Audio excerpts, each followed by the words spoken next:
All right. Well, in today's video, I want to talk about ethics training. So, most people are required to have ethics training each year. It depends on what certifications or licenses you may have. But most people usually have to have between 2 to 4 hours of ethics training a year. And I just actually went through and did my ethics training for my CPA license and thought I would talk about it today on a video because there's, I mean, let's be honest, most ethics training is actually really boring, right? It's like something that you look forward to. I know, last week I set aside some time because I knew that I had to renew my CPA license. And as part of that, I needed to have some ethics hours.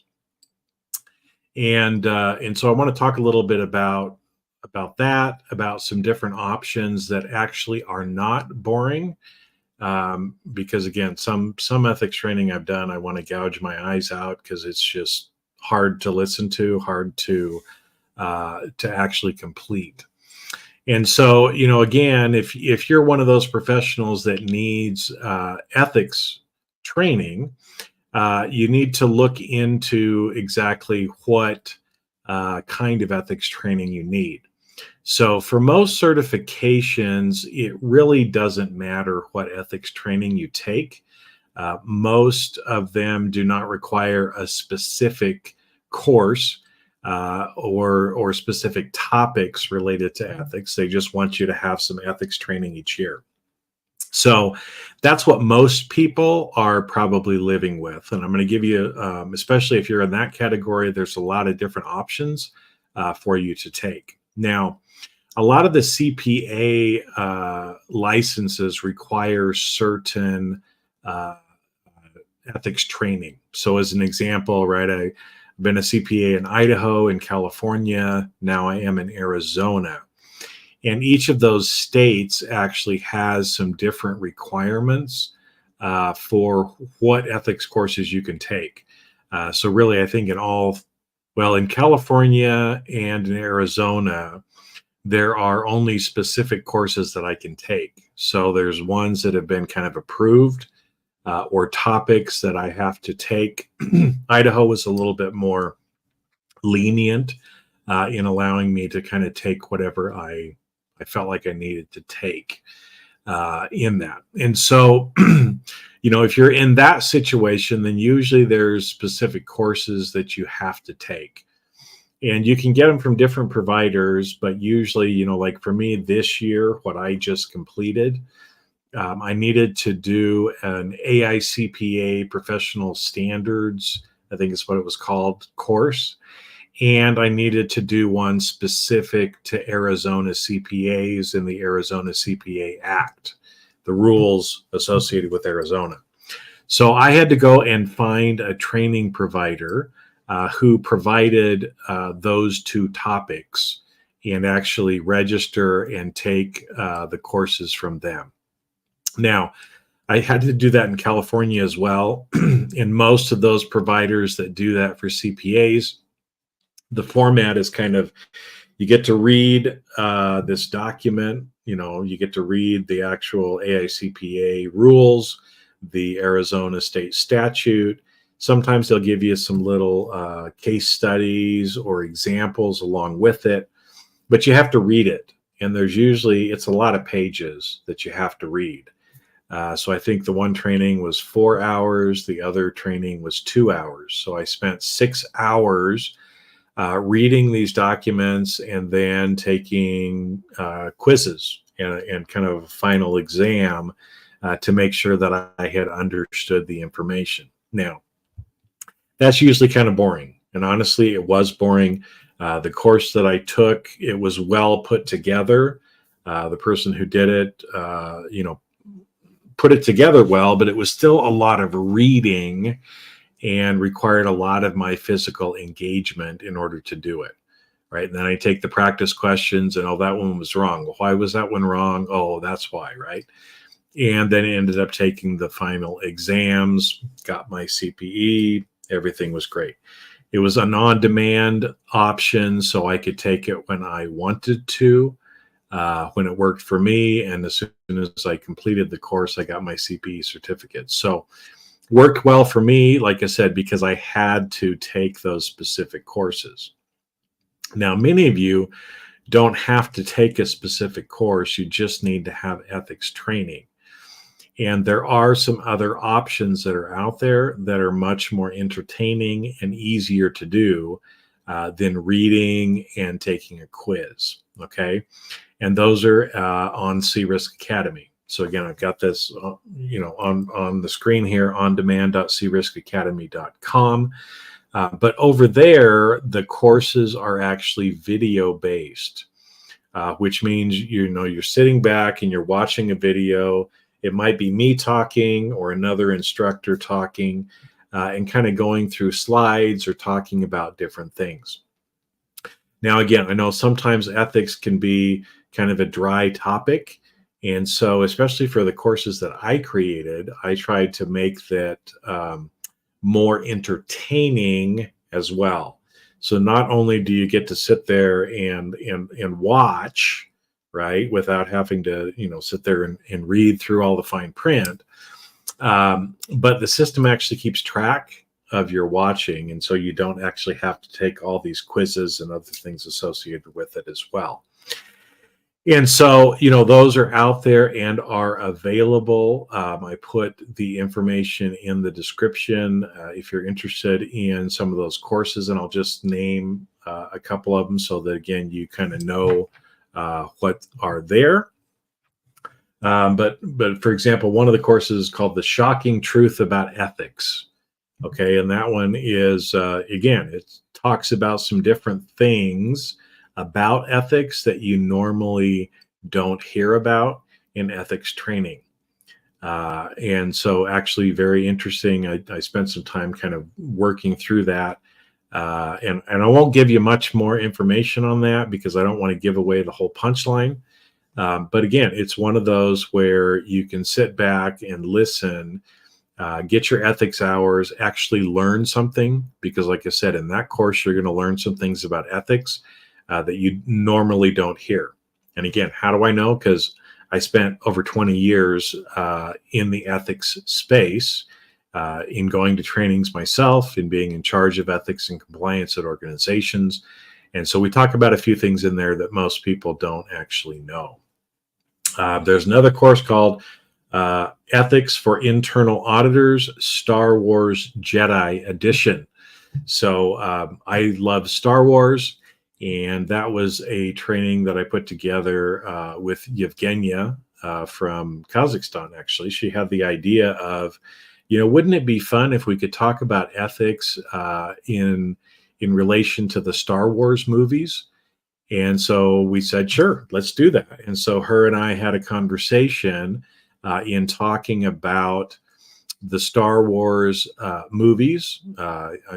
Trying to remember exactly which of the episodes, right? Because there's 9 episodes that we covered in that particular training. But we went through and explained kind of some of the ethical dilemmas that go on in the Star Wars movies, and how some of those ethical dilemmas are the same things that internal auditors deal with as well. And so again, if you're a Star Wars fan, that's a great option for you to do something that's a little bit more entertaining than your normal ethics course, and you still learn something along the way. There's another one called Real World Ethics for Internal Auditors.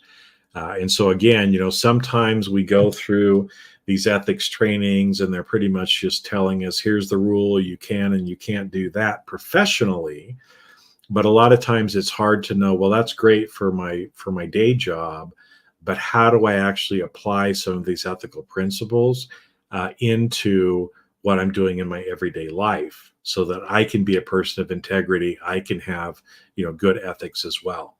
And so that course, again, gets into and talks about both from your professional life, but also, kind of how you can use this in your personal life as well. There's another one called Practical Ethics for Internal Auditors. So again, one that Danny Goldberg has put together that, again, is more practical in nature. So it provides the information that you need, but doesn't actually gets into the practical side of it instead of just the theory. Because a lot of times, when we're just given theory, it's like, you finish and you're like, well, that's great, but now what do I do with that? Or how do I actually apply that practically in what I do? Another one called today is Corporate Ethical Culture, right, that Lynn Fountain has done. Ethics for Internal Auditors that Richard Cascarino did. A couple of other ones here, Ethical Decision-Making Models.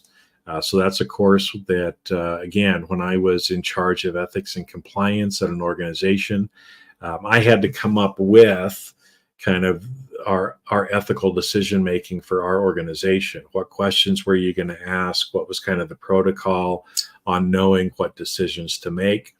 And so that training actually shows how you can create an ethical decision making model for your company, or also even just for you personally, right? To have certain questions that you would ask yourself when you're making choices, to make sure that you're doing it in a way that is ethical for you. And that's one thing, again, ethics is not black and white, as a lot of people think that it is. And you learn more in some of these trainings about that. There's another one called How to Develop Ethical Fitness in Your Organization. And so again, because the idea is, you can give people a decision-making model, but you also need to do things typically in your organization to make it easy for people to kind of develop and exercise their ethical muscles when they're making decisions. And so again, it's a similar one that's kind of focused on organizations, but again, counts towards ethics hours as well. And then the final two, for me to kind of talk about today to wrap up is Ethics, Morality, and the Law that Lynn Fountain did, and another one called Framework for Ethical Decision Making. So kind of similar to what I had done that Lynn Fountain did as well. So anyway, I wanted to, provide people with options because, like I said, I just went through my ethics training. I had to do some Google searches to find providers that would meet my CPA requirements. And I've found a training group that usually does most of that. At least they worked for me for California, and they did for Arizona as well. But especially if you're an internal auditor, any of these courses that I just listed would meet your ethical requirements under the Institute of Internal Auditors requirement, and would probably meet it for most of the other certifications that you may have. Obviously, you need to, determine and see what you can claim and what you can't claim. But like I said, probably 99% of the people that are out there accept these trainings from C-Risk Academy. They're easy to watch because, again, you're watching them just like right now you're watching me on this video.